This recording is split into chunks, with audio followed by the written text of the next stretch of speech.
देवी के पुत्र हैं, प्रकृति देवी के, और ये स्वयं स्वीकार करते हैं कि तू हमारी माँ है, हम आपके पुत्र हैं।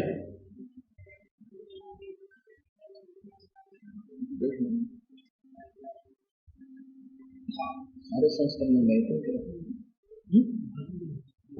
अच्छा, तो ये देवी भागवत महापुराण आप देखियो पढ़ कर, शायद जो परमात्मा की चाहने वाली आत्मा सबके घर घर पाऊंगी। उसके तीसरे सकंद में, और कहो तो मैं आपको सुना देता हूं छोटा सा उसका प्रकरण, उसमें क्या लिख रखा है। उस गीता क्या लिखा है उसने,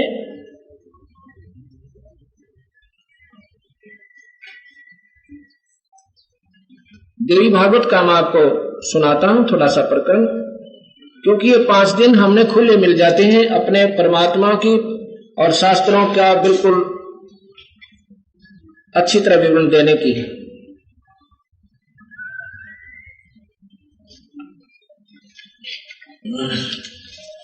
उसमें क्या लिखा है कि ब्रह्मा से नारद जी पूछता है, नारद ब्रह्मा जी के पुत्र हैं, कहते हैं पिताश्री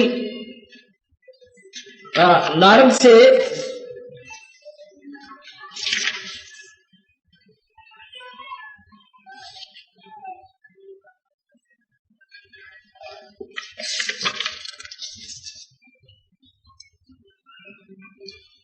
जन्मेजय ने, श्री देवी भागवत महापुराण है,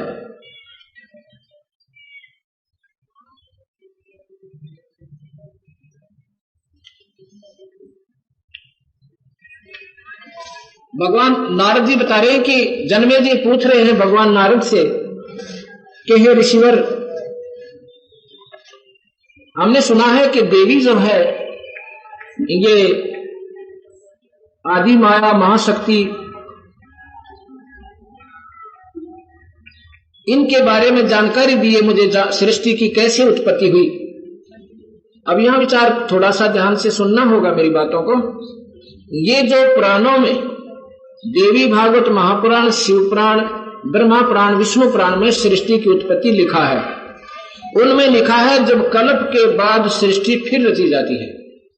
कल्प कितना है, एक ब्रह्मा का दिन, ये कल्प कहलाता है, 1000 चतुर्युग। इन तीनों लोकों में ब्रह्मा, ये जो मृतलोक और स्वर्गलोक जिसको इंद्र का लोक कहते हैं, और पाताल लोक, इनके प्राणी समाप्त हो जाते हैं 1000 चतुर्युग के बाद, और 1000 चतुर्युग तक कोई उत्पत्ति इनकर नहीं होती।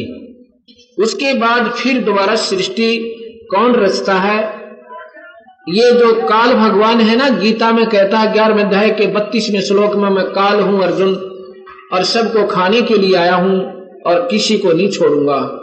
11वें अध्याय के 21वें श्लोक में अर्जुन आंखों देखा हाल बताओ भगवान, आपके अंदर तो ये ऋषि भी प्रवेश कर रहे हैं, आप उन्हें भी खा रहे हो, जो आप ही की स्तुति कर रहे हैं, आपके ही वेद मंत्रों का जाप कर रहे हैं और आप ही की कीर्तन कर रहे हैं गुणों का, आप इनको भी खा रहे हो। ये काल जो है ये ब्रह्मा विष्णु महेश का पिता है, और शेरा वाली, इसको प्रकृति देवी भी कहते हैं, दुर्गा भी कहते हैं, या इनकी मां और काल की पत्नी है। ये आपको शास्त्रों में बताऊंगा। शायद कबीर साहब की बात नहीं स्वीकार कर सकते, क्योंकि कबीर साहब को हम कोई विद्वान पुरुष नहीं मानते थे, उसको मानते थे कि ऐसे ही बॉडी बूथ सा है और ये कोई शास्त्रों का ज्ञाता नहीं है। वो स्वयं परमात्मा थे, अपने ही शास्त्रों का आप ज्ञान देने के लिए, अपना भेद बताने के लिए स्वयं आए थे। वो भी शास्त्र हैं जो गीता जी एक अनमोल शास्त्र, हम कभी अस्वीकार नहीं कर सकता कोई भी प्राणी मात्र जिनको थोड़ा सा भी ज्ञान है, इस श्रेष्ठ वेदों को कोई नकारा नहीं कर सकता। ऐसे ही वेदों का ज्यों का जो वर्णन जो इन देवी भागवत महापुराण में है और वेदों और गीता जी में है, वही भगवान कबीर साहब के आज से 600 वर्ष पुराना शास्त्र है, आज का नहीं है। उसमें भी यही मिला है, कोई न सोचे आज ही उसमें फेरबदल कर दिया होगा, नहीं, उसके आधार पर तो हमने इन शास्त्रों की खोज करी कि भगवान है, ये कबीर साहब ये गलत नहीं लिख सकते, और देखें तो उनमें लिखा भी है कि नहीं, जो का तू पाया, जो भगवान कबीर साहब ने अपने कबीर सागर में और शब्दावली में और इन वाणियों में लिखा हुआ है, कबीर बीजक में लिखा हुआ है। उसके आधार पर ये मजबूर होकर हमने शास्त्रों को ढूंढना पड़ा कि समाज फिर गुमराह कैसे हुआ। ये देखना है। इसमें बताया कि जन्मेजय मैंने यही प्रश्न, नारद जी कहता, मैंने अपने पिता ब्रह्मा से किया था। ब्रह्मा ने कहा बेटा ये थोड़ा कठिन प्रश्न है, पर मैं आपको अपना आंखों देखा हाल बताऊंगा, सृष्टि की उत्पत्ति बताता हूं। मैं आपको बीच में ये बताना चाहता हूं कि ये काल भगवान 3 रूप में ब्रह्मलोक में रहता है। महाब्रह्मा, महाविष्णु, महाशिव, अपने ही 3 रूप बनाकर ये काल भगवान यानी ज्योत स्वरूपी निरंजन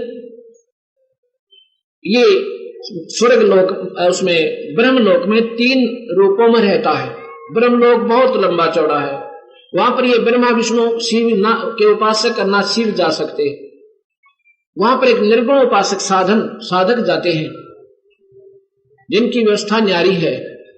पूरे संतते नाम लेकर ओम नाम का मंत्र जाप करके हजारों वर्ष समाधि लाकर हजारों वर्षों में फिर वो ब्रह्मलोक जान के योग्य बनते हैं। वहां पर ब्रह्मलोक समझो एक बहुत बड़ा ऐश्वर्य का स्थान है। महाब्रह्म जो ब्रह्मलोक है उसको महास्वर्ग भी कहते हैं, उनको महाब्रह्मा भी कहते हैं। वहां रहने वाले उस 3 लोक में वही चतुर्भुज रूप में रहते हैं। तो यहां ही आपके सामने आवेगी देवी भागवत कथी क्लियर कर देगी आपके सामने कि कबीर साहब क्या बताना चाहते हैं। और देवी भागवत सभी को स्वीकार्य है, कोई नकारा नहीं कर सकता, ये अनमोल शास्त्र है। ऐसे ही गीता जी है, ऐसे ही कबीर साहब का जो सत्य मार्ग दर्शन आपको हो जाए तो फिर बहुत जल्दी हमें बातें समझ में आवे। उसने कहा कि नारद पुत्र बात सुन, मैं आपको आंखों देखा हाल बताऊं। एक बार मैं कमल, जब ये सृष्टि रची गई, मैं कमल के फूल पर था, मुझे नहीं मालूम मैं कहां से आ गया और किस प्रकार आया। मुझे तो कमल और पानी के सिवाय कुछ नहीं दृष्टि गोचर हो रहा था। ये भगवान काल यानी ब्रह्म क्या करता है, ये वहां पर 3 रूप में महाब्रह्मा जब रजोगुण में होता है, ये एक पुत्र उत्पन्न करता है रजोगुण में, वो रजोगुण प्रधान पुत्र होता है। उसको ब्रह्मा की ड्यूटी देकर ब्रह्मा नाम रखकर उसको सृष्टि की उत्पत्ति का कारण बनाता है। और जब तक वो जवान होते हैं ये ब्रह्मा, ये काल, ये ब्रह्म इनको मूर्छित रखता है, बेहोश रखता है। यहां पर इससे प्रमाणित है, आप ध्यान से सुनना इन बातों को, आप चक्कर में पड़ जाओगे। ये बातें हमने भाई शास्त्र तो हम पहले से अपने पास रखी हुई, पर ये हमारे सामने आई क्यों नहीं? क्योंकि हम मौखिक बातों को ज्यादा विश्वास करते हैं और इतना शास्त्र पढ़ नहीं पाते। पढ़ते हैं तो भावनावश होकर कि धार्मिक कोई ग्रंथ शास्त्र का पाठ्यक्रम बहुत अच्छा बताया, इसको अवश्य पढ़ लेते हैं। लेकिन जैसे ही हम पढ़ाएंगे, अब पढ़ोगे तो हम शास्त्रों को विशेष रूप से ऐसे ही विष्णु ने बताया, वो आगे प्रकरण में आएगा जो बताऊंगा। तो इनको मालूम नहीं ब्रह्मा विष्णु महेश को, जब ये जवान होते इतने बेहोश रखते हैं।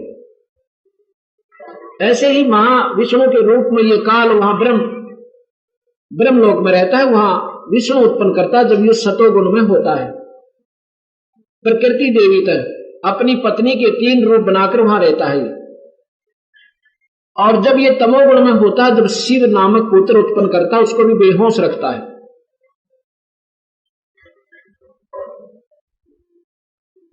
तो ब्रह्मा बता रहा है कि मैं कमल के फूल पर बैठा था और मुझे कमल और उस जल के सिवा कुछ दृष्टि गोचर नहीं हो रहा था। नारद, इतने में आकाशवाणी होती है कि सृष्टि करो ना तप करो। तो मैंने 10,000 वर्ष तक तप किया उसी कमल पर बैठकर, क्योंकि तप से क्या होता है, यह बैटरी चार्ज हो जाती है। इसमें वो काल भगवान, वो ब्रह्म परमात्मा अपनी सिद्धियां भर देता है। फिर कहा तप करो, तप की बात कहा सृष्टि करो। अब मेरे मन माया के सब जगह देखूं, पानी ही पानी है, सृष्टि रचूं कहां? इतना सोचकर कहते मैं उस कमल के डंठल के नीचे आया तो मैंने कहीं उसका और छोर नहीं मिला। वापस जाके मैं कमल के ऊपर फिर बैठ जाता हूं। फिर इतने में 2 राक्षस आते हैं, मधु और कैटब नाम के। उनको देखकर मैं भयभीत हो जाता हूं, एकदम डर के मारे, और उस कमल के फूल के डंठल के साथ साथ एकदम नीचे गिर जाता हूं। भय में नीचे जाता हूं तो एक शेष सैया पर, शेष नाग की, नाग जो है ना बहुत लंबा चौड़ा हो, और वो एक अपनी गेंदड़ी मेंदड़ी मार कर ऐसे चक्री सी अपनी पूछड़ की करके, और बहुत सुंदर सटेज बन जाती है, जितनी या इतनी उससे भी लंबी, और पानी के ऊपर तैरती रहती है। वो इतना विनम्र होता है, गद्दे भी फेल सारे उसके आगे। वहां पर भगवान विष्णु कहते, मैंने देखा, ब्रह्मा बतावे, मैंने देखा कि एक चतुर्भुज व्यक्ति और उस शेष सैया पर सो रहा है, वो मूर्छित पड़ा है, क्योंकि ऐसे काल इनको बेहोश रखता है।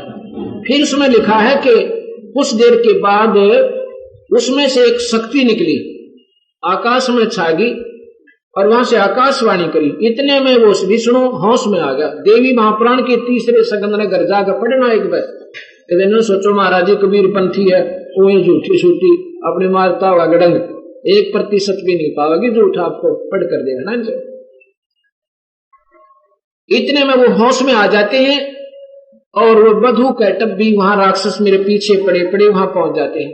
5000 वर्ष तक भगवान विष्णु ने उन दोनों राक्षसों के साथ युद्ध किया, उससे मरे नहीं। माता ने, उस शक्ति ने अपना एक लड़की का रूप बनाया, उन दोनों को मोहित किया। वो लड़की की तरफ आकर्षित हुए तो पीछे से भगवान विष्णु ने उनकी गर्दन पकड़ के और गर्दन में अंगूठा देकर मारे, यानी गर्दन दबोचकर उनको फिर मारा। 5000 वर्ष तक भगवान विष्णु से वो 2 राक्षस मरे नहीं। उसके बाद इतने में क्या देखूं, नारद के शिव भी वहीं पर आ गया, ये रुद्र, हम तीनों थे वहां और कोई नहीं था, मधु कैटब मर चुके थे। ऊपर एक लड़की के रूप में बहुत दूरी पर एक तेजो में शक्ति बोल रही थी, आकाशवाणी सुनी थी हमने। वो कहती है कि तुम तीनों सृष्टि रचो, ब्रह्मा का काम, तेरा नाम ब्रह्मा है, तेरा नाम ये जीव के शरीर बनाना है, और तेरा नाम विष्णु है, और तू जो है सृष्टि और पालन पोषण के कार्य तेरा होगा। तीसरे का नाम शिव रखा, और कहा कि तेरा नाम जो है शिव है, और संहार तेरी ड्यूटी है, इन जीवों का मारना।